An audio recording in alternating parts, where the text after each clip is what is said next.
Hello everyone, this is Shivangi. Welcome to Shiv classes. Video में discuss करने वाले हैं हम रैंडम सैम्पलिंग, यादृच्छिक नमूना, और इसके साथ साथ हम इसके एडवांटेजेस और डिसएडवांटेजेस भी डिस्कस करेंगे। तो चलिए स्टार्ट करते हैं। रैंडम सैम्पलिंग को हम प्रोबेबिलिटी सैम्पलिंग के नाम से भी जानते हैं, ठीक है। यादृच्छिक नमूनाकरण को हम संभाव्यता नमूनाकरण के नाम से भी जानते हैं।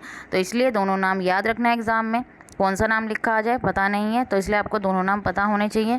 तो ये वो सैम्पलिंग टेक्निक होती है जिसमें आप जो सैंपल का सिलेक्ट करते हैं, रैंडमली सेलेक्ट करते हैं, ठीक है। तो यहाँ पे सभी रैंडम जो सभी सैंपल होते हैं उनके चुने जाने के जो चांसेस होते हैं इक्वल होते हैं। हम रैंडमली सेलेक्ट कर रहे हैं, ठीक है। कि जैसे बाउल वाला जो एग्जांपल होता है, हमारा बाउल में जैसे पर्चियाँ रखी हैं, रैंडमली आपको सिलेक्ट, आप कोई भी जो है बाउल में सेलेक्ट उठा सकते हैं, तो वो रैंडमली वाला जो है प्रोसेस हो जाता है, ठीक है।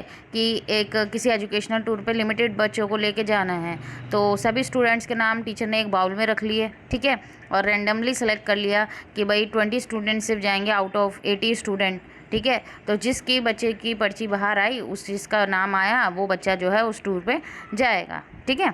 तो ये हमारी कैसी सैम्पलिंग है? रैंडम सैम्पलिंग है। और लेकिन चुने जाने के सबके चांस है, क्योंकि उस बाउल के अंदर सभी स्टूडेंट्स के नाम जो हैं उस बाउल के अंदर हैं, ठीक है। तो सभी के इक्वल चांसेस हैं, लेकिन सेलेक्ट हम रैंडमली कर रहे हैं, तो कोई 20 स्टूडेंट्स हम लोग सेलेक्ट कर लेंगे। तो ओल्डेस्ट जो मेथड है इसमें लॉटरी है, जिसमें एक मैकेनिकल एग्जांपल है रैंडम सैम्पलिंग का। रिसर्चर जो असाइन करता है वही नंबर, ईच मेंबर जो पॉपुलेशन है एक नंबर दे दिया सबको, ठीक है। और वो बॉक्स में से क्या कर रहा है, रिसर्चर ड्रॉ कर रहा है रैंडमली बॉक्स में से, ठीक है, कि किसकी लॉटरी निकली है। तो एडवांटेजेस देख लेते हैं। रिप्रेजेंटेटिव सैंपल, तो हम जो मेंबर सेलेक्ट कर रहे हैं पॉपुलेशन में से, ठीक है, कि उनके पूरे इक्वल चांसेस है सिलेक्ट होने के, तो ये हेल्प करता है कि जो सैंपल होगा वो रिप्रेजेंटेटिव होगा। भाई उसके अंदर जो करैक्टरिस्टिक होंगे पूरी पॉपुलेशन के होंगे, ठीक है, कि वो पूरी पॉपुलेशन को, जो भी हमारा रिसर्च के लिए जो हमारे पास पॉपुलेशन है उसका जो है पूरा उसके अंदर जो है करैक्टरिस्टिक होगा, जो भी हमने सैंपल सेलेक्ट करे हैं, ठीक है। रिडक्शन ऑफ बायस, तो यहाँ पे पक्षपात की सबसे कम संभावना है, क्योंकि जैसे मैंने बाउल वाला एग्जांपल आपको दिया कि teacher out of 80 student 20 select करने हैं, तो पक्षपात नहीं करा टीचर ने कि अपनी मर्जी से कोई भी बच्चे सेलेक्ट कर लिया। उसने बाउल में सभी के नाम लिख के पर्ची जो डाल दी, और जो भी बच्चे उसके हाथ में आए, भाई पर्ची जिनके बच्चों के हाथ में आई उसने उन बच्चों को क्या कर लिया, सेलेक्ट कर लिया। तो यहाँ पे बायसनेस कम होती है, ठीक है।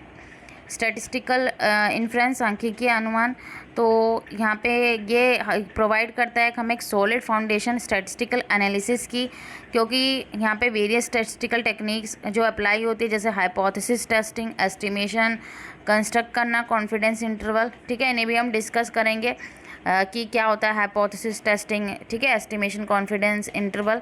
तो और इसके अंदर हम देखें जो प्रॉपर्टीज़ और करैक्टरिस्टिक ऑब्जर्व होते हैं रैंडम सैंपल में, वो हम किसके बारे में, वो वैलिड होती हैं कि वो सारे पॉपुलेशन की जो है करैक्टरिस्टिक होंगे, ठीक है, कि जो भी प्रॉपर्टी करैक्टरिस्टिक हमने रैंडम सैंपल के साथ ऑब्जर्व करे, जो भी हमने सिलेक्ट करे हैं, वो सारे जो करैक्टरिस्टिक हैं वो किस में होंगे, पॉपुलेशन, जो पूरी पॉपुलेशन है उसमें होंगे, ठीक है।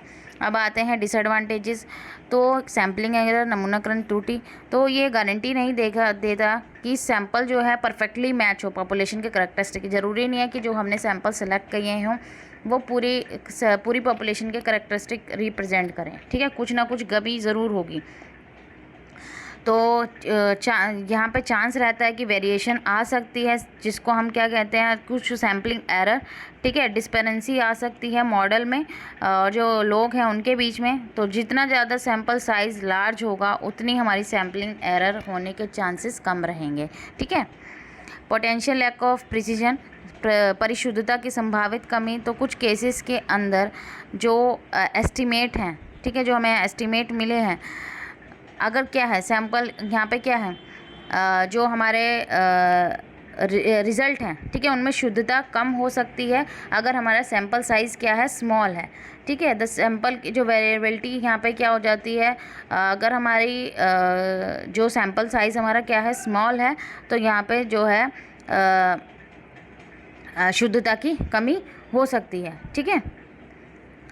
प्रैक्टिकल लिमिटेशन, तो यहाँ पे जो हम फेस कर सकते हैं फंक्शनल लिमिटेशन को, जैसे हमें ऑब्टेन करना है कंप्लीट सैम्पलिंग फ्रेम, ठीक है, सारे जो इंडिविजुअल हैं आइटम है पॉपुलेशन में, लेकिन वो क्या लेंगे, टाइम लेंगे, ठीक है। तो यहाँ पे हम रैंडमली सिलेक्ट कर रहे हैं, तो हमें इंश्योर करना कि भाई जो रिज़ल्ट हो वो सही हो।